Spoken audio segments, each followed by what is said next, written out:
Muy buenas noches, familia América Latina. Queremos darles la más cordial bienvenida a esta nueva escuela para padres, en la que nos acompañan todos los papás de Mis Pasitos, primaria, presecundaria y secundaria, así como todos nuestros invitados que nos honran con su presencia. Quiero comentarles que hoy me encuentro acá en las instalaciones del colegio y detrás de mí esta frase tan especial para nosotros, la cual escribió nuestro fundador, el doctor Virgilio Zapata, quien cada día nos recordaba a nosotros la importancia de servir a nuestras generaciones. Y bueno, hoy también quiero darle la bienvenida a nuestro invitado más especial, el Señor Jesucristo. ¿Por qué no me acompaña a orar desde donde usted está conectado? Cerremos nuestros ojos. Padre, te damos muchas gracias por la oportunidad que tú nos das de poder estar conectados con las familias desde muchos lugares de Guatemala y aún fuera de Guatemala. Queremos pedirte que lo que hoy escuchemos sea de mucha bendición para nosotros, para nuestros niños, para nuestras familias y para nuestro país. Queremos entregar en tus manos todo lo que acá hagamos y también a nuestro invitado que hoy nos acompaña. Te damos la honra, te damos la gloria y te damos el honor porque tú siempre has estado de nuestro lado, aún en esta época tan difícil que vive nuestro país. Gracias, Señor, en el nombre de Jesús. Amén. Y ahora quiero dejarle el tiempo también a la licenciada Alejandra de González, quien tiene a su cargo la presentación de nuestro invitado especial. Acompáñenla, por favor. Gracias, Miss Dianita. Y pues déjenme presentarles entonces a nuestro invitado especial en esta noche. Exalumno, perito contador, promoción 1992. Un gran amigo del IEAL, su colegio. Y hoy viene a compartirnos no solo de su experiencia como locutor o como comunicador, que es el área de influencia donde él se desenvuelve, sino viene a hablarnos desde su corazón en su experiencia como hijo. Desde los estudios de América Latina, Roberto, te damos la bienvenida. Te dejo el tiempo para que todos los padres de familia que hoy nos acompañan puedan compartir contigo y aprender de tu experiencia como hijo.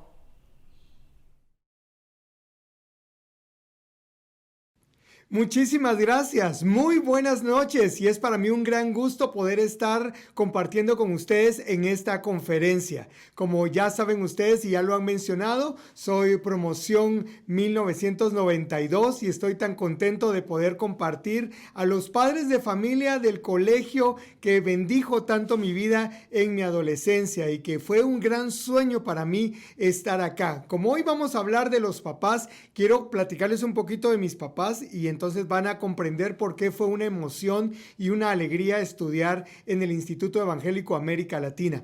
Mis papás fueron una pareja muy peculiar porque mi papá tenía 55 años cuando yo nací y mi mamá tenía 25. Así que yo parecía más el nieto de mi papá. Obviamente el hijo de mi mamá sí coincidíamos, pero con mi papá las personas molestaban mucho con eso de, mire, mijo, vaya a decirle a su abuelito que le quiero hablar. Mi papá era carpintero y eso de alguna manera me lastimaba y me ofendía porque para mí mi papá era mi papá y yo no lo miraba como más grande o esa diferencia de edades. Por este mismo tema de la edad, mi papá hacía grandes esfuerzos para que junto con mi hermano mayor, solo somos 2 hermanos, pudiéramos estudiar y pudiéramos salir adelante en la vida. Mi papá, por diferentes circunstancias, estudió nada más hasta tercero primaria, mi mamá hasta sexto primaria.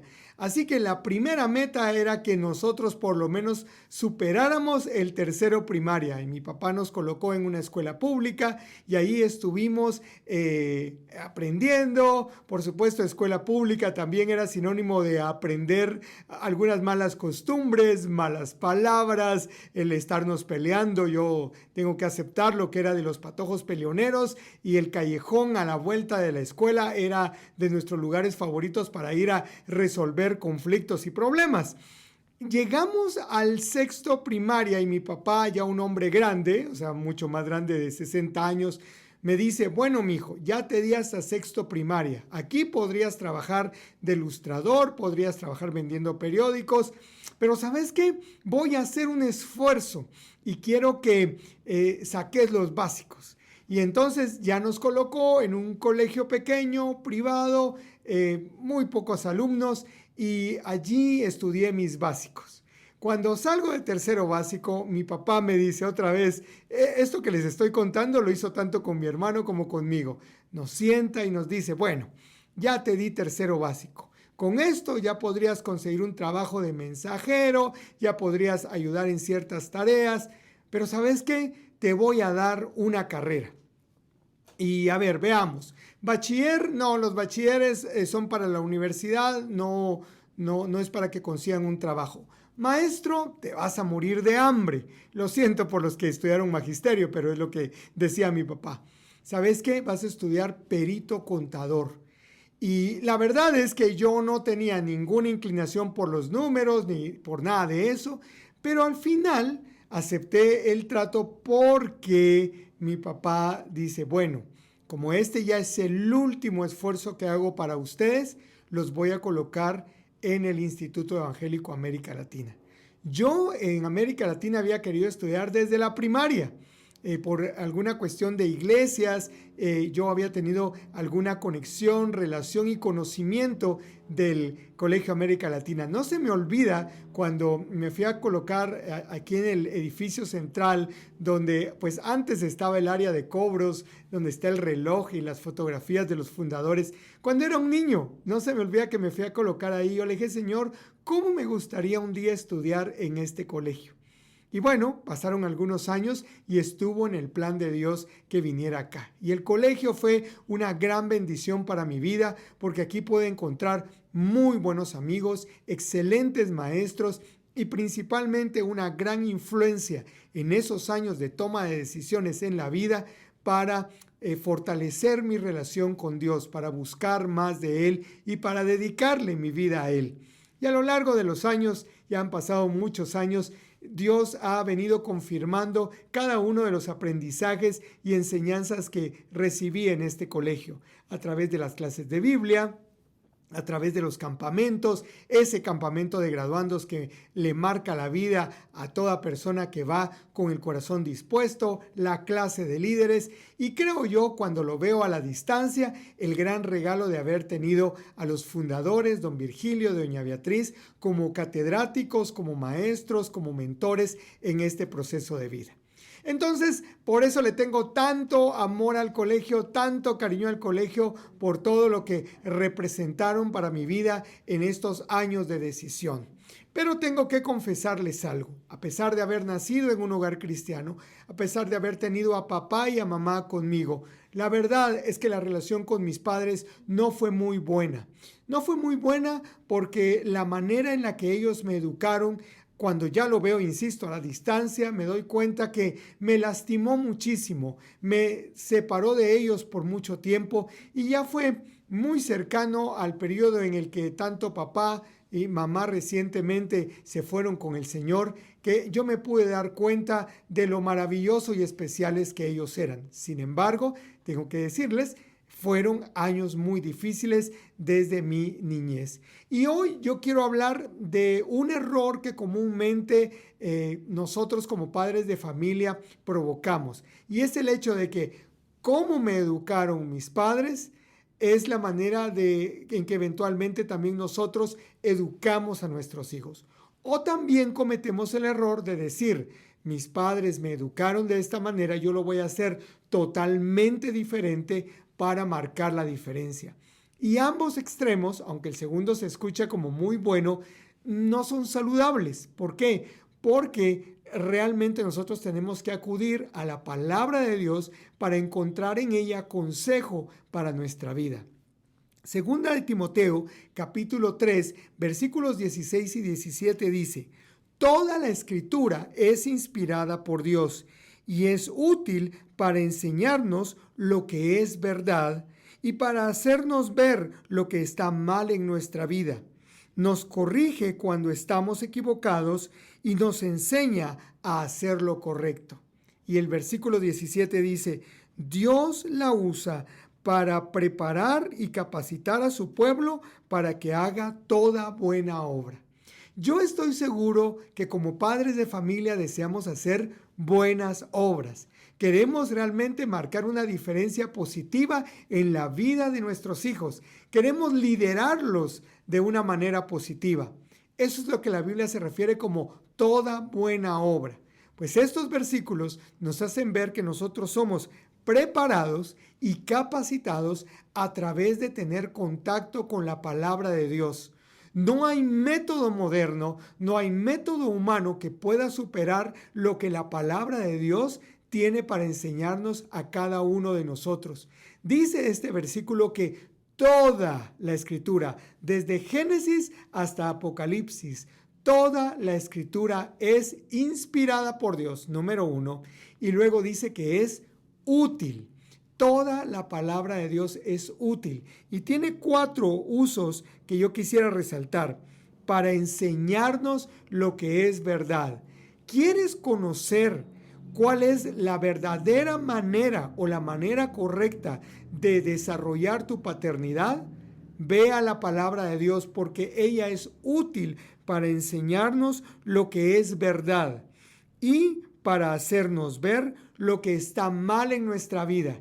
¿Quieres ver qué es lo que estás desarrollando mal en tu forma de ejecutar la paternidad en la vida de tus hijos? Ven a la palabra de Dios porque ahí lo vas a encontrar. Luego dice, nos corrige cuando estamos equivocados.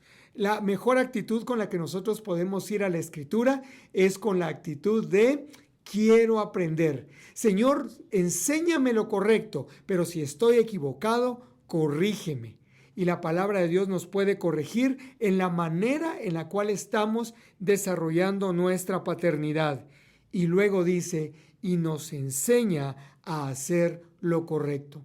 Estoy seguro que tanto tú como yo anhelamos y deseamos ser padres de familia que ejerzamos la paternidad viviendo los principios de la verdad y lo hagamos de la manera correcta. Por eso, aunque yo sé que hay muchísimos cursos de capacitación, hay muchísimos libros, hay muy buenas conferencias, realmente es la palabra de Dios la que nos ayuda a vivir los retos y desafíos que tenemos al ser padres. Desde el mismo momento en que nuestros hijos vienen a este mundo, en el que están en el vientre de mamá, que vienen a este mundo, son unos bebés y los vemos crecer y desarrollarse hasta que los tenemos en diversificado o a punto de graduarse, nosotros, yo sé que anhelamos realizar con ellos un excelente trabajo, hacer una buena obra con ellos. Por eso, mientras estamos hablando hoy, yo te quiero pedir que busques una hoja de papel, un lapicero y si quieres una muy deliciosa taza de café para que puedas compartir y puedas ir anotando algunos principios, pero especialmente para que puedas hacer un poco de introspección, de autoevaluación y de definir por dónde va el desarrollo de la paternidad en tu vida. Y como bien dice el título de esta conferencia, empecemos por el principio. ¿Por qué no hacemos un pequeño recordatorio de cómo nos educaron nuestros papás? Yo vengo de una generación interesante. Ya les conté, mi papá tenía 55 años, mi mamá 25. Mi papá nació en 1916 y él, siendo un niño, vivió lo que se conoció como la Gran Depresión. Esa Gran Depresión que también afectó a Guatemala en su economía. En los Estados Unidos la gente se quedó sin empleo, la gente literalmente vivió de la caridad pública porque ya no podían, ya no habían trabajos, ya no habían empleos. Y mi papá también lo vivió. Mi papá vivió la ausencia de su padre. Mi abuelo abandonó a la familia siendo ellos muy jóvenes, muy niños. De hecho, mi papá era el tercero de 4 hermanos y junto con mi abuela tenían grandes necesidades. Eran gente muy pobre, muy necesitada. Y mi papá por eso llegó hasta tercero primaria, porque mi abuela requería de que mi papá se involucrara en el sostenimiento del hogar. Así que mi papá, sin una figura paterna, más que la figura de un tío, que fue el que le recibió en la carpintería donde trabajaba, empezó a desarrollar sus habilidades. A mi papá le encantaba el tema de la carpintería y la ebanistería. Era un artesano, un verdadero genio con sus manos. Lamentablemente ni mi hermano mayor y yo le heredamos esas habilidades en cuanto a la madera, pero sí esa inclinación por lo creativo, por lo artístico. Pero, vuelvo a insistir, mi papá no tuvo una figura paterna, tuvo a la abuela, pero tuvo que trabajar desde niño y allí esa infancia fue muy difícil y muy dura para él.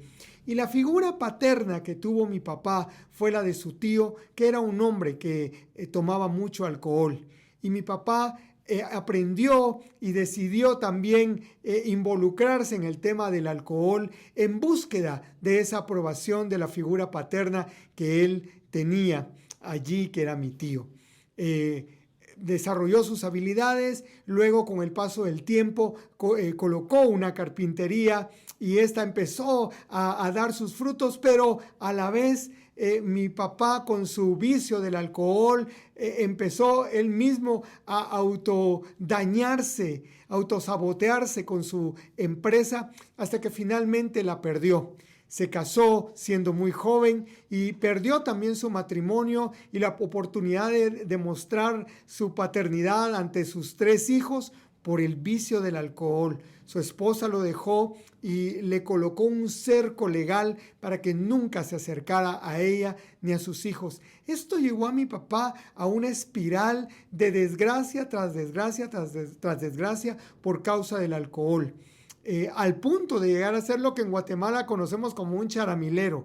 Mi papá a sus 30, 40 años estaba literalmente hundido en la desgracia y en el alcohol. Mi abuela sufría mucho por eso. Sufría tanto que ella prefería llegar con un policía y medio sobornarlo para que metiera a mi papá a la cárcel. Porque ella decía, prefiero que esté en un lugar no tan seguro, pero por lo menos encerrado, a que esté deambulando por las calles.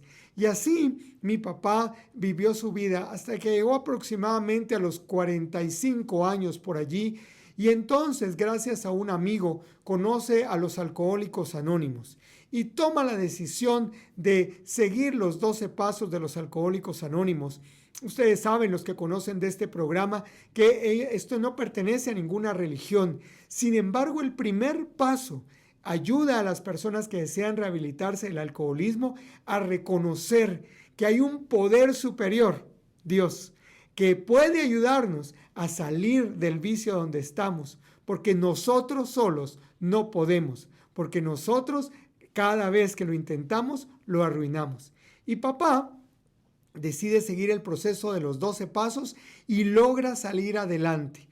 Y en el proceso, tanto mi abuela como una tía mía toman la decisión de recibir a Cristo en su corazón y ellas son las que le presentan el evangelio a mi papá. Y entonces mi papá empieza a tener conocimiento de Dios hasta que finalmente en 1970, siendo novios con mi mamá, van a una cruzada del doctor Luis Palau en el gimnasio Teodoro Palacios Flores y allí tienen un encuentro personal con Cristo. Ahí le reciben. Mi mamá viene de un hogar mucho más complicado. Su mamá tiene varios hijos de diferentes personas y es una mujer que vive una vida tan alocada que lleva a mi mamá, siendo una niña, a casa de una amiga y le dice, mira, cuídamela, voy a ir a trabajar, me voy a ir lejos y entonces cuídamela. Dejó a sus hijos repartidos en diferentes lugares, pero a mi mamá la dejó en este hogar, donde obviamente esta pareja de esposos tenía sus propios hijos y el papá de ella, el padrastro, por decirlo así, de mi mamá, era un hombre muy duro, muy rígido y su esposa, que también yo le digo abuela, la abuela era muy dura con mi mamá. Mi mamá me cuenta los castigos tan duros que le daban. Ese famoso castigo de ponerla bajo el sol hincada en maíz Eso lo vivió mi mamá y ese tipo de castigos duros de la época. Vivió una infancia donde su mamá se aparecía y desaparecía. Llegaba un día a verla y mi mamá no entendía quién era esta señora que llegaba y le llevaba vestidos y le llevaba regalos, pero sabía que era su mamá, pero ella amaba a la otra señora. Entonces vivió una infancia confundida hasta que aparece mi papá en su vida y pareciera como esa figura paterna. Ven que no, que ya a lo largo de los años uno entiende qué fue lo que pasó. Ve esa figura paterna en mi papá y dice, con este me caso y que este me saque de esta vida que estoy viviendo. Y así es como recién nacidos al evangelio, con todo este bagaje de experiencias, se embarcan en un matrimonio. Y la verdad es que eran tan inexpertos en la fe, tan inexpertos en la vida y tan lastimados que a la distancia puedo entender por qué eran tan duros con mi hermano y conmigo, tan duros en sus castigos, tan duros en su trato. ¿Cómo te educaron tus papás? Puedes tomar una hoja y escribir ahí, mientras yo estoy hablando, algunas de las cosas que te lastimaron de la manera en que te educaron tus papás. Ya voy a decir que es lo bueno de toda esta etapa que algunos de nosotros vivimos, pero eso negativo que vivimos, tal vez tus padres eran padres que te prometían cosas y nunca te las cumplían, porque el vicio de tu papá o el vicio de tu mamá hacía que fueran personas que mintieran, que engañaran a otros, no solo a ti. Tal vez tus papás eran injustos en la manera en que ejercían castigos hacia ti. O sea, venían y te castigaban por cualquier cosa y no, como dicen normalmente, no amagaban y simplemente castigaban parejo sin preguntar. O tal vez tus papás eran personas que tenían a alguien favorito de tus hermanos, o tal vez tú eras el favorito y tus hermanos te odiaban. Tal vez tú querías algo, se los pedías de buena manera, pero te caía tanto y te regañaban tanto que por eso decidías mejor no pedir más, porque nunca había nada, vivías con escasez o vivías con tantos lujos que ni siquiera te dabas cuenta de todo lo que te daban. Yo siempre recuerdo con eso un anuncio de la Sociedad Bíblica donde había un conejo parado sobre un montón de zanahorias y la frase gancho del anuncio gráfico era: la abundancia produce indiferencia. Entonces tuviste tanto que te sentías tan indiferente a eso, te sentías no amado, eras de los que no castigaban y entonces por eso no te sentías amado, o eras del que castigaban y disciplinaban y le caía tanto que sentías que te odiaban tus papás. En fin, esa es la manera como fuimos educados. Quisiera agregar una anécdota que no es mía, sino de mi hermano, pero ya la hemos compartido tantas veces que por eso me siento en libertad de compartírtelo en esta noche. Mi hermano era un patojo que yo creo que por todas estas circunstancias que les conté, no se sentía amado ni querido por nuestros papás. Era el primogénito. Y yo respeto mucho a los primogénitos, de veras, porque con ellos prácticamente son como ensayan los papás. ¿Verdad? Es el primer hijo que tienen, no saben cómo cuidarlo, no saben cómo cargarlo, no saben qué le está pasando cuando se pone moradito, ¿verdad? No saben cómo sacarle el aire. En fin, con ellos practican. Ya los que venimos después, ya hay más práctica, ya hasta nos dan un poco más libertad que a los primogénitos. Pero sucede que mi hermano vivió una niñez muy difícil, muy marginado, muy alejado. Y mi hermano empezó a mostrar ese dolor a través de comportarse de una manera un poco rebelde. La verdad es que no era alguien abusivo o alguien problemático, pero para ese momento sí era un niño muy inquieto. Además que no rendía muy bien en las clases. Estábamos en la escuela pública y a mí no se me olvida el día que a mi mamá la mandaron a llamar de parte del área de los catedráticos porque querían darle el informe del comportamiento y de las notas de mi hermano. Mi mamá llega a la escuela y recibe el informe y era la hora del recreo. Escuela pública. Si era un patio donde cabían normalmente 50 personas, Habíamos 100 niños en ese lugar. Y de repente mi mamá de la bolsa sacó un gran chicote de esos para pegarle a los caballos. Y delante de todos los niños le pegó una gran cuereada, como decía mi generación.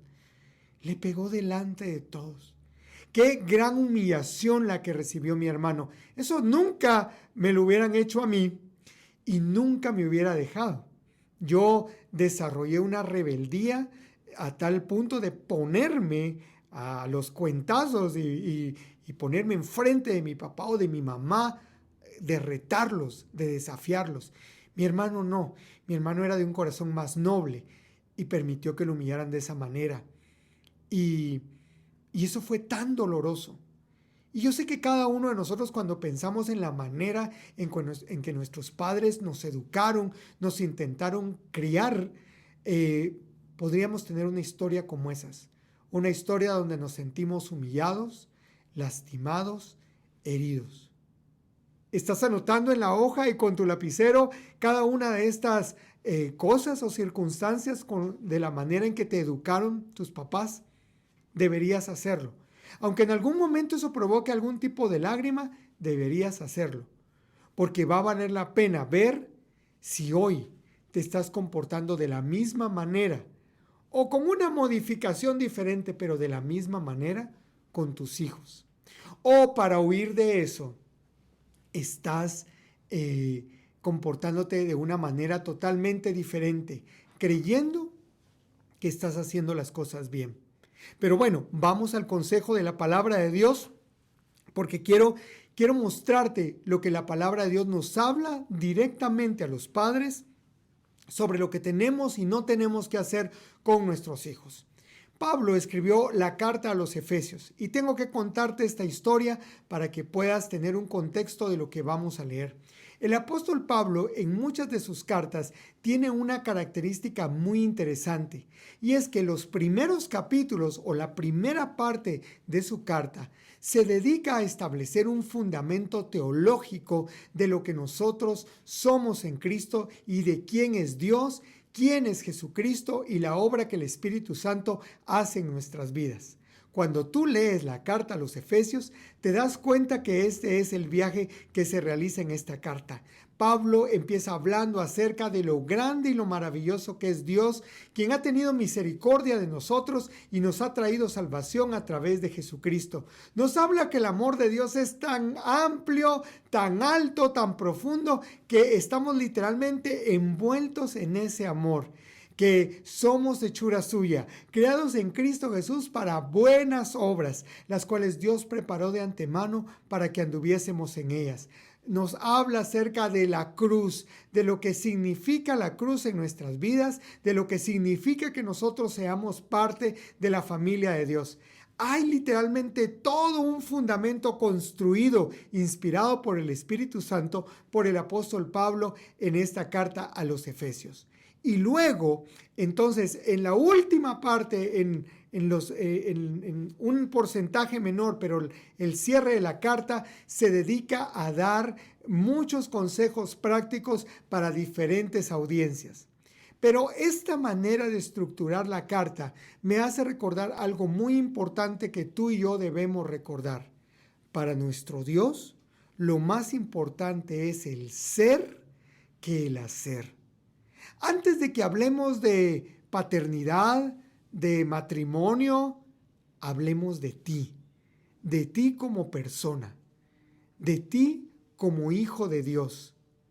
Juan capítulo 1 versículo 12 dice: mas a todos los que le recibieron, a los que creen en su nombre, les dio el derecho de ser llamados hijos de Dios. ¿Has tomado la decisión en tu vida de seguir a Jesús? De hacerlo el Señor y Salvador de tu vida, el dueño de tu vida. Y déjame volver a recalcar esta palabra, el Señor de tu vida. No podemos ejercer y desarrollar la paternidad en nuestras vidas si no somos discípulos de Jesús. Podremos tener buenas normas morales, éticas en nuestra vida, pero si no tomamos una decisión por Cristo, no vamos a poder desarrollar en nosotros esa capacidad de ser padres y madres al estilo de nuestro Padre Celestial. tú y yo necesitamos convertirnos en discípulos de Jesús. Y si ya lo eres, entonces yo te quiero recordar que antes de hacer funciones de padre, tú y yo tenemos que ser y vivir como hijos de Dios. Cuando trabajamos en el ser, en el carácter, en lo que nadie ve cómo se va construyendo, pero se evidencia en nuestras obras, en nuestro actuar, entonces realmente vamos a poder desarrollar las habilidades para ser papás y mamás que eduquen muy bien a nuestros hijos. Por cierto, si no has tomado esta decisión, te invito a que lo hagas hoy mismo. Aquí en el chat de esta transmisión tú puedes mandar un mensaje y alguien del equipo va a poder comunicarse contigo y te va a poder guiar en una oración para que tú puedas tomar esta decisión de seguir a Cristo. Pero cuando tomamos esta decisión, entonces nuestra preocupación no es en hacer. Muchas personas dicen, bueno, ya soy cristiano, entonces ¿qué hay que hacer? Como que ganáramos nuestra salvación. Y por eso es que Efesios nos recuerda varias veces que por gracia hemos sido salvos. Es un regalo de Dios. Nosotros no hicimos absolutamente nada. Por gracia somos salvos. Pero dice, por medio de la fe. O sea, creer, recibir, aceptar este regalo y permitir que Jesús entre en nuestro corazón. Por gracia sois salvos, por medio de la fe. Y esto no de vosotros, pues es un don de Dios, no por obras, no por el hacer, para que nadie se gloríe. Como personas, como seres humanos, tenemos que aprender a desarrollar carácter en nuestra vida. Tenemos que permitir diariamente que Dios nos vaya transformando, cambie nuestra manera de pensar para que cambie nuestra manera de vivir, nos ayude a desaprender la manera como fuimos educados por nuestros padres y nos ayude a recibir, a aprender la manera en la que la palabra de Dios, en la que Dios, quien es la verdad, quien está en lo correcto, nos muestre la forma en la cual nosotros debemos ser buenos padres para nuestros hijos y educar a nuestros hijos. Cuando nos convertimos en discípulos de Jesús, desarrollamos en nuestra vida el cumplimiento del más grande mandamiento. Amarás al Señor tu Dios con todo tu corazón, con toda tu alma, con toda tu mente y con todas tus fuerzas. Y luego dice, a tu prójimo como a ti mismo. Aprendemos a desarrollar la capacidad de ver a los demás como la imagen de Dios. Yo respeto a otros, aún a los más desvalidos los respeto porque son la imagen de Dios. Y tus hijos son imagen de Dios. Tus hijos son tu prójimo. Entonces debemos tratarlos como a Dios le gustaría que los tratáramos. Y no te asustes, porque no tiene que ver con todas estas teorías modernas donde no toque a su hijo, no le diga nada a su hijo, no regañe a su hijo. No, en la Escritura encontramos claramente lo que es la disciplina, la corrección, lo que nos pide la Biblia que hagamos para educar a nuestros hijos. Pero antes de hacer, debemos tener bien clara en nuestra mente y en nuestro corazón esta base y fundamento. Nuestros hijos son nuestro prójimo. Nuestros hijos son imagen de Dios. Y con la responsabilidad que tenemos de ser sus padres, debemos recordar que tenemos una responsabilidad ante Dios. Amar a nuestros hijos como a nuestro prójimo, como nos amamos a nosotros mismos, y amarlos porque son imagen de Dios. Entonces, Pablo llega al capítulo número 6 de Efesios y dice la Escritura en el versículo número 4, Padres, no hagan enojar a sus hijos con la forma en que los tratan. Más bien, críenlos con la disciplina e instrucción que proviene del Señor. Quisiera enfocarme una buena parte de esta sección, de esta conversación, en hablar en las cosas que hacen enojar a nuestros hijos. Ya te mencioné algunas de ellas, pero por ejemplo, una manera en la que nosotros enojamos a nuestros hijos tiene que ver con pedirles cosas que van más allá de lo que ellos pueden hacer. Por supuesto que es maravilloso colocarle retos y desafíos a nuestros hijos, pero ten mucho cuidado en intentar obligar a tus hijos a que hagan cosas que no van de acuerdo con su edad y con el desarrollo de su intelecto. A veces queremos que nuestros hijos de 7 años se comporten como niños de 12 años. A veces llevamos a nuestros niños a la iglesia, para aquellos que ya están asistiendo presencialmente, o a alguna reunión familiar, son niños de 3 o 4 años y les decimos, quédate sentado en esa silla y no te muevas de esa silla. Cuando son niños que su nivel y su deseo de moverse son kinestésicos y se mueven de un lado a otro, no pueden estar quietos. Y entonces a veces los regañamos, les pegamos, los disciplinamos. No, voy a decir, no quite la palabra disciplinamos porque tal vez sería mal disciplinamos porque les estamos pidiendo cosas que ellos no pueden hacer. Está bien que aprendan a hacer oficio, está bien que aprendan a hacer labores de la casa, pero todo de acuerdo a su edad.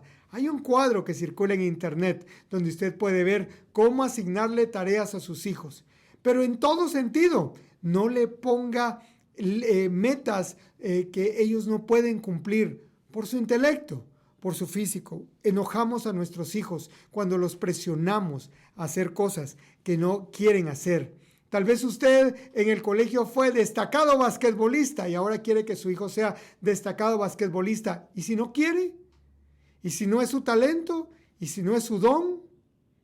Yo, como buen niño, jugué fútbol en las calles, jugué chamuscas, pero el fútbol no era lo mío. Yo tenía un juego personal, algo así como este lugar donde estoy ahora. Mi papá, como les conté, era carpintero, entonces hacía rueditas de madera. Y yo tenía una mesita donde ponía rueditas de madera y me recuerdo que era una botonera de licuadora que ya no servía. Y yo jugaba a locutor de radio. En mi familia no habían locutores ni comunicadores, por lo menos cercanos a mí.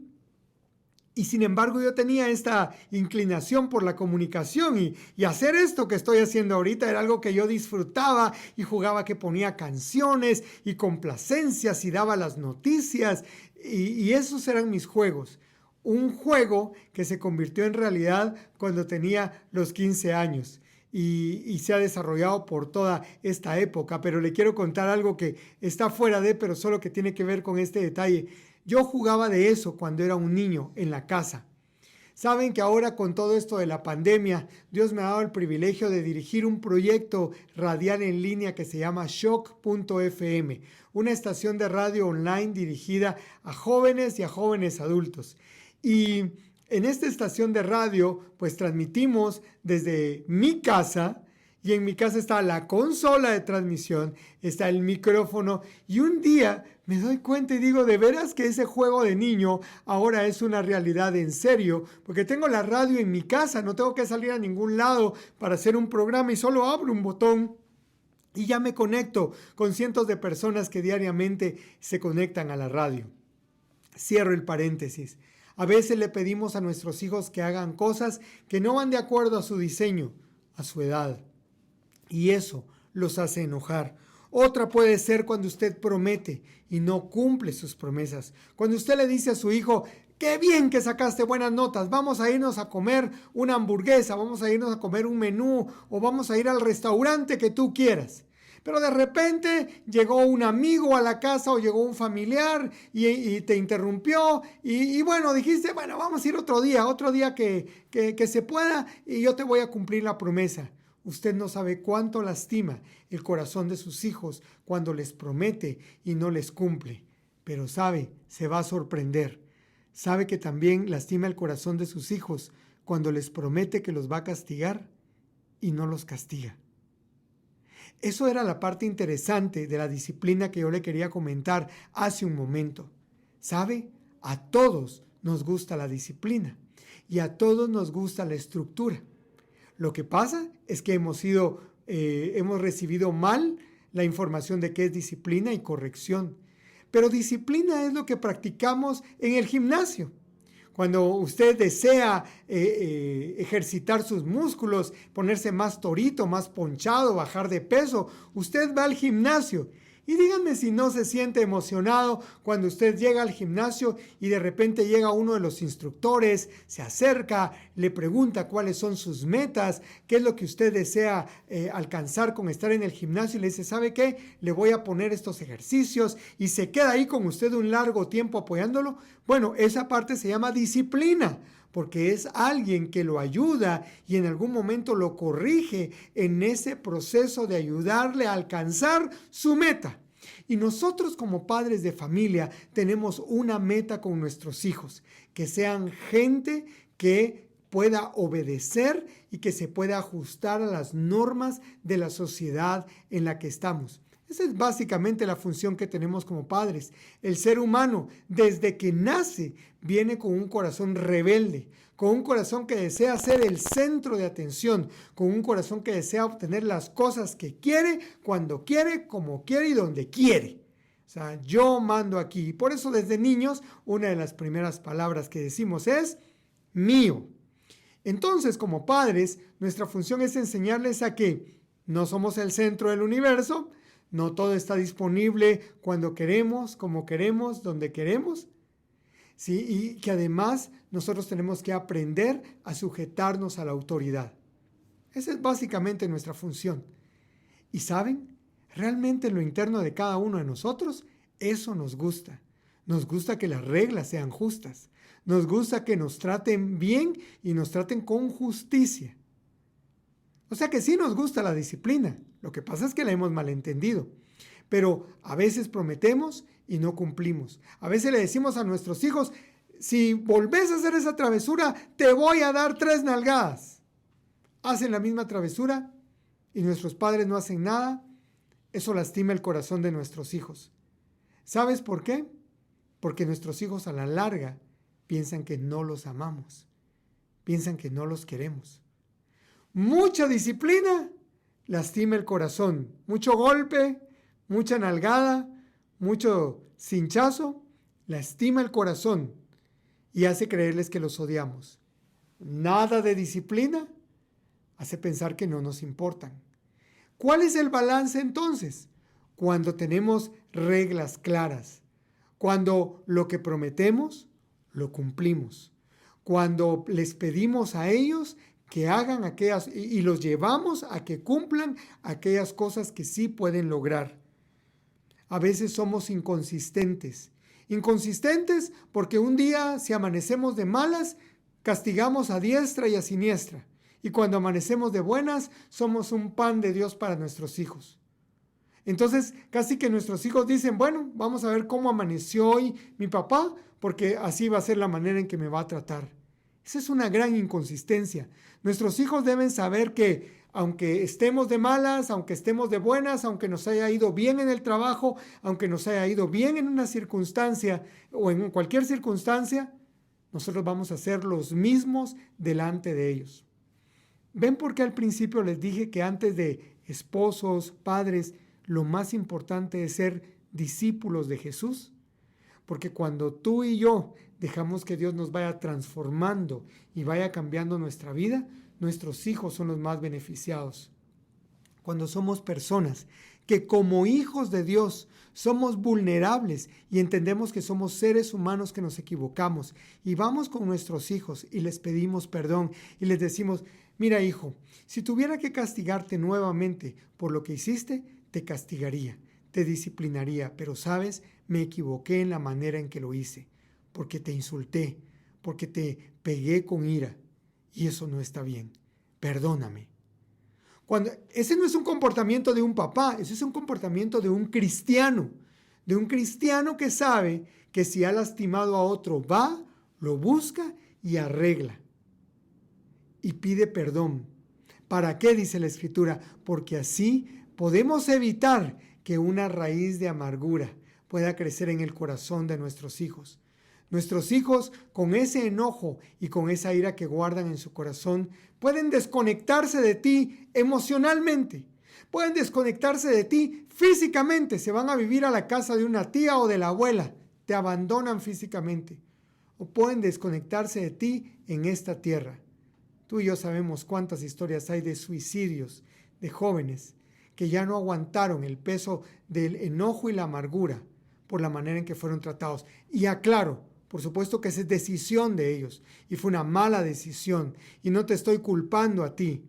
Pero en la medida de lo posible, como dice Pablo en Romanos, estemos en paz con todos. Cuando tú cometas un error con tus hijos, ve y pídele perdón. Sí, pero mis papás no hacían eso. Mis papás me castigaban injustamente y no me pedían perdón. Y mira, aquí estoy. Yo que tú iba a revisar tu corazón. Iba a ver si todavía no guardas rencor por eso que tus papás hicieron injustamente. Y otra vez nos acercamos a la palabra porque la palabra es útil para enseñarnos la verdad y para mostrarnos cuando estamos haciendo las cosas de forma incorrecta y para enseñarnos a hacer lo que es correcto. Y la palabra de Dios nos muestra que como padres tenemos que amar a nuestros hijos porque son imagen de Dios, porque son creación de Dios, porque son nuestro prójimo. Y finalmente, por cuestión del tiempo, el favoritismo. A veces tenemos un hijo favorito en la familia. La Biblia nos cuenta la historia de Isaac, que tenía un favorito que era Esaú, y su esposa, que tenía de favorito a Jacob. Jacob, siendo ya padre de familia, tenía un favorito y no tenía pena en decírselo a sus demás hijos. Tengo un favorito y se llama José. Y eso generó en sus hermanos un odio y un rencor por ese muchacho, porque él era el favorito. A veces nos pueden pasar dos cosas. Número uno, tenemos un hijo que es destacado alumno en el colegio, es destacado en los deportes, y entonces nos inclinamos por este buen hijo que tenemos y lo favorecemos, dejando a los demás hermanos aislados y marginados. ¿Y sabe qué? Están guardando rencor. Sus corazones son lastimados. O tal vez tienes un hijo que es rebelde, es literalmente el que te saca las canas verdes, y entonces se te convierte en el centro de atención y te olvidas de tus demás hijos. Eso también trae dolor al corazón de ellos. ¿Cómo te educaron? ¿Cómo estás educando? ¿Qué es lo que dice la palabra de Dios? La palabra de Dios nos muestra que cada uno de nosotros tiene un diseño diferente. Y en ese diseño debemos ser tratados y cuidados. Tus hijos deben recibir de parte de ti como padre ese mensaje, que son amados, que son queridos, que son abrazados de acuerdo al diseño de cada uno de ellos. ¿Qué requiere eso entonces? Tiempo de nuestra parte. Mira, yo sé que algunos de nosotros venimos y decimos, es que yo tengo que trabajar para pagarle los estudios al patojo y para que vivan bien y para que tengan techo y comida. Mis mejores recuerdos de la infancia son las cenas familiares con mi papá y mi mamá y comiendo frijolitos, huevo y quesito duro. No necesitábamos manjares, no necesitábamos gran cosa. Para mí, eso sí, yo no me puedo quejar. Tuve cerca a papá y a mamá en mi infancia. Estuvieron allí. Que el trabajo, que los compromisos no te desconecten de tus hijos y no te hagan no conocerlos y no amarlos y cuidarlos de acuerdo a su diseño y también disciplinarlos de acuerdo a su diseño. La disciplina también viene de acuerdo al diseño de cada hijo. Hay hijos que necesitamos nalgadas. Hay hijos que sí necesitamos un buen jalón de orejas. Hay hijos que necesitan una palabra. Pero es tu responsabilidad como padre y mi responsabilidad como padres conocer a nuestros hijos, conocer su diseño. Saber que decirle a un niño no hay juegos de video es un golpe fuerte. A otro va a ser no vas a salir a jugar con tus amigos. Para otros va a ser no vas a leer ese libro. No vas a leer, te quito los libros. Eso es un golpe duro para algunos. Para mí hubiera sido un golpe duro en la infancia. La disciplina es realmente un regalo de Dios y un diseño de Dios para que cada uno de nosotros como seres humanos comprendamos que debemos sujetarnos y obedecer a una autoridad más grande, que es Dios. Pero también sujetarnos a las autoridades terrenales como son los padres de familia, los maestros, la policía, el presidente, en fin, las autoridades del país. Estoy seguro que en ese listado que has venido realizando has visto cómo te educaron tus papás, pero también te invito a notar todas aquellas áreas donde has fallado. La Escritura dice, criadlos con la disciplina e instrucción que proviene del Señor. Por causa del tiempo, ya no puedo continuar contándote más y hablándote más que hay en mi corazón. Estas son de esas conversaciones donde todos necesitamos tener una tacita de café, tomar un traguito y contarnos esas experiencias. Pero quisiera dejarte con esta idea. ¿Cómo nos educaron nuestros papás? Estoy seguro que hicieron su máximo esfuerzo, de acuerdo a lo que sabían, de acuerdo a lo que tenían. Entendámoslos, perdonémoslos, cerremos el ciclo. Gracias, papás. Ahora nosotros como padres, evaluemos la manera en que estamos educando a nuestros hijos. Si lo estamos haciendo de la manera conforme al corazón de Dios. Y si no es así, empecemos a cambiar. Proverbios tiene muchos ejemplos de cómo corregir y disciplinar. Toda la Biblia nos muestra a un Dios que establece reglas claras y que castiga cuando es el momento de castigar. Jesús, o Dios, mejor dicho, dice la Escritura, no toma por inocente al culpable. Si hay que castigar, hay que castigar. Si tienes que pedir perdón, pide perdón. Tus hijos necesitan escucharlo. Tus hijos necesitan ver en ti a un discípulo de Jesús. Mi percepción de mi papá cambió cuando yo tenía 20 años. Una madrugada, yo me desperté muy temprano. Yo vivía en un segundo nivel y el baño de la casa quedaba en un primer nivel. Y era el nivel donde dormían mis papás y ahí estaba la sala de la casa y el baño. Y bajé al baño y de repente vi la puerta de la sala entreabierta y una luz que salía de ahí, un rayo de luz. Y dije, ¿qué está pasando? Yo sabía que mi papá se levantaba todas las mañanas de madrugada a orar. Y entonces fui a ver, y mi papá, un hombre de 80 años, estaba postrado en el suelo, frente al suelo, orando a Dios, en voz más o menos audible. Y escuché claramente cuando él dijo, Señor, te pido por Elsa, mi mamá, y te pido por los patojos. Ayúdalos a conocerte más. Tú sabes cuánto les amo. Y esa oración rompió en mi corazón una estructura de piedra que lo rodeaba en cuanto a mi relación con mi papá. Y de allí en adelante, mi relación con él empezó a cambiar. Le seguía respetando como mi padre, pero nos volvimos amigos. Tan amigos, fueron probablemente 10 años que mi papá y yo disfrutamos de una amistad y de una hermandad en la fe tan especial, que aún hoy, después de tantos años que él se fue con el Señor, lo extraño tanto. Extraño su amistad, su abrazo y su consejo. Y durante este tiempo que papá no estuvo, desarrollé una amistad con mi mamá como nunca antes. Una amistad que nos llevó a cuidarla con mi hermano durante los últimos 3 años de su vida, con una enfermedad que, aunque estaba consciente, necesitaba ayuda para realizar cosas. Mamá se fue con el Señor en noviembre del año pasado. Y por supuesto que le extraño mucho, ya son 8 meses de su partida. Pero me emociona tanto en mi corazón poder decir que con ambos cerramos ciclos, cerramos etapas, tuvimos conversaciones. Ahora me toca a mí con mi hija. Me toca a mí con mi hija conectarme con ella, desarrollar una relación con ella. Y si en algún momento ella se desconectara de mí, se desconectara emocionalmente, se desconectara físicamente, mi actitud debiera ser la del padre de la historia del hijo pródigo. Esperar, orar por él, en este caso por ella, clamar por ella.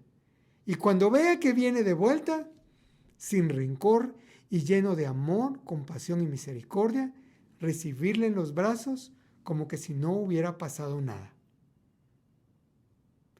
Padres de familia, tenemos un gran reto. Los admiro bastante. Los admiro especialmente por las decisiones que han tomado en estos tiempos de pandemia, por el trabajo extra que han tomado. Y estoy seguro que este trabajo dará su fruto, aunque los patojos nos saquen de onda, aunque ya nos tengan sacados de quicio. Esto tiene su recompensa. Oro para que Dios pueda darle la sabiduría y el entendimiento para poder desarrollar con sus hijos una relación paternal de acuerdo a los principios de Dios, y que sus hijos puedan ver reflejado en su actuar personal y como padres la paternidad de Jesús, de Cristo, de nuestro Padre Celestial. Les envío un fuerte abrazo. Deseo que pasen feliz noche y muchísimas gracias por conectarse para escuchar a este Padre inadecuado, imperfecto, pero deseoso de ser útil en las manos de un Dios, un Padre amoroso. Que Dios les bendiga. Muchas gracias, Roberto, por este tiempo que tuviste para compartir con nosotros de tu experiencia. Definitivamente nuestros padres hicieron un gran trabajo con nosotros, siempre tratando de educarnos. Ahora nos toca a nosotros como padres poder ayudar a nuestros hijos a ser esos hijos de éxito que queremos. Así que vamos a terminar este tiempo y quiero que me acompañen a orar. Así que inclinemos nuestros rostros, cerremos nuestros ojos, oremos. Padre Celestial, Señor, queremos darte infinitas gracias, Señor, por el enorme privilegio que nos das a nosotros de poder ser padres. Gracias, Señor, porque nos has encomendado esa gran tarea. Hoy, Padre, quiero pedirte por nuestros papás, por nuestros amigos, por nuestros invitados. Señor, ayúdanos a cada uno de nosotros a poder ser los mejores padres, Señor, para nuestros hijos. Gracias te damos por ese privilegio. Ayúdanos y te pedimos, Padre, que tú nos tengas con bien a todas las familias. En el nombre de Cristo Jesús oramos. Amén. Muchas gracias, padres. Y en este tiempo entonces estamos despedidos. Nos vemos en una próxima. Que estén muy bien. Les mandamos un fuerte abrazo. Hasta pronto.